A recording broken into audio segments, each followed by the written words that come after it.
The second standard of the ISTE standard for educators is called LEADER, and it requires educators to seek opportunities for leadership to support student empowerment and success and to improve teaching and learning.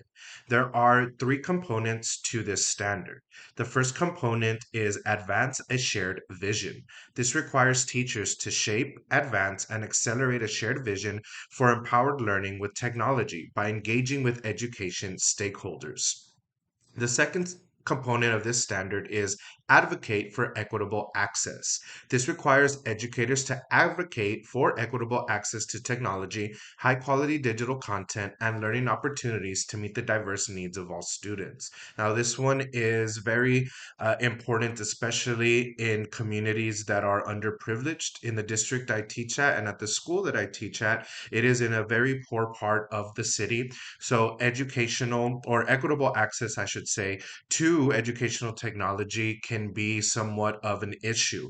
In the past, the district has implemented different strategies in order to combat this. For example, during the COVID lockdowns, buses were sent out to different areas in the South, and these buses served as hotspots for internet access for our students. Furthermore, students are given Chromebooks that they are allowed to take home just in case they don't have access to a computer, laptop, desktop there at their home, and they are able to learn and to access the education that they would also get inside the classroom. The third component of this standard is model digital tool use. This requires educators to model for colleagues the identification, exploration, evaluation, curation, and adoption of new digital resources and tools for learning. Now, this is something that districts have been doing for a long time in professional development. We have different tools and platforms that we use in our classrooms. Two examples are No Red Ink and Nearpod.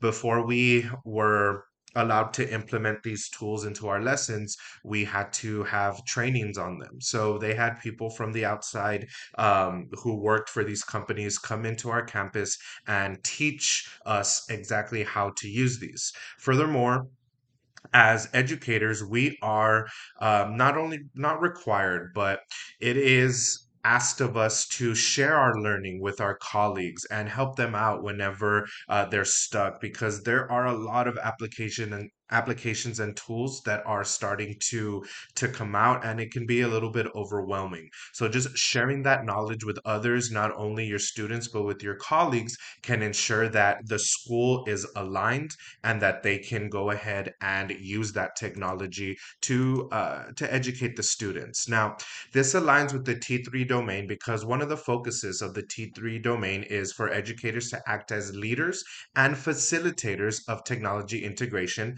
guiding students to solve these wicked problems through collaborative projects.